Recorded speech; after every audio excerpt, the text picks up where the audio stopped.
Quand on a découvert le premier œstrogène dans du plastique, on a compris que ça allait poser un problème de santé publique.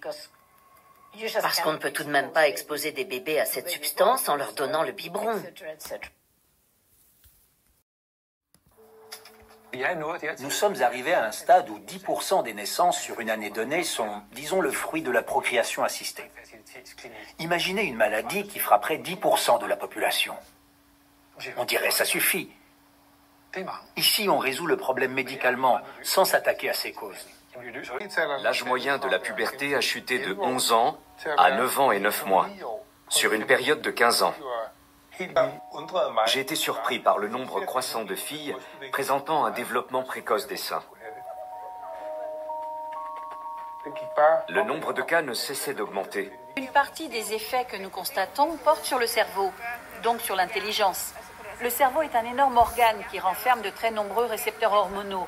On peut donc facilement imaginer que ces substances puissent nuire à son développement. L'étude a montré que les hormones présentes dans notre environnement peuvent influencer le développement du langage, observe une forte augmentation de l'autisme, mais aussi des troubles liés à l'hyperactivité. Et beaucoup de chercheurs pensent qu'un dérèglement de la thyroïde est à l'origine de ces maladies qui touchent le développement neurologique. Nous sommes certains que la mauvaise qualité des spermatozoïdes chez l'homme adulte est, dans une large mesure, due à un défaut du développement des testicules intervenu au cours de la grossesse, et ce, dès les 12 premières semaines.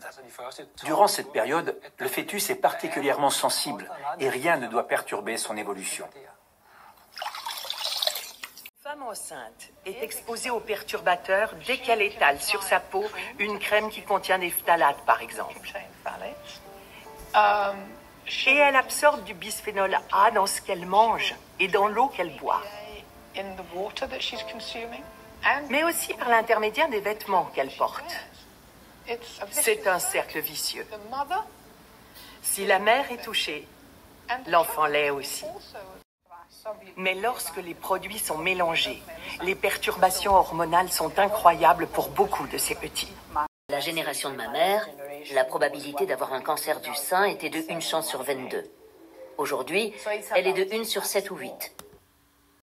Normalement, les mâles n'ont pas de mamelons. Mais dans ces essais, on peut les observer aux endroits où ils apparaissent généralement chez les femelles.